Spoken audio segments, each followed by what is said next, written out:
Hello, Chris Fazzackley, NGU Property Refurbishments, top tips when it comes to flooring in a rentable property. Okay, so very common, you can see here, laminate flooring. Okay, common to put this down, hard wearing, grey.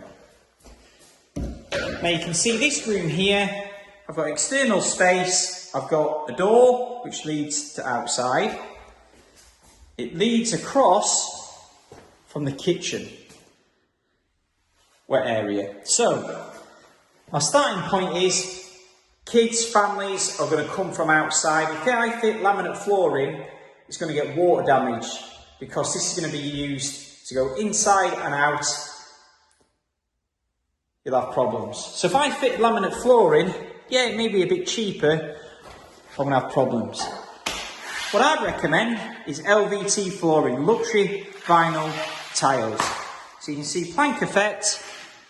This is a concrete floor, so you'd screed it, fit your waterproof LVT, so effectively it's like waterproof laminate.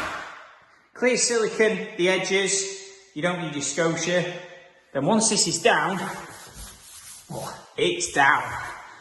If you ever have a problem, you can literally peel one plank up and replace it.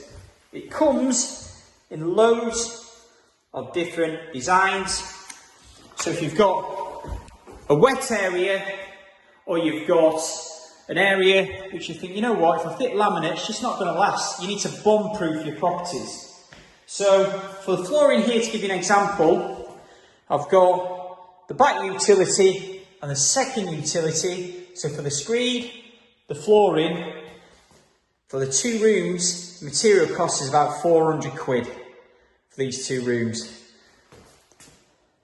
And it looks absolutely mint. And then as a result, this stuff is hard wearing. Once it's down, it's down.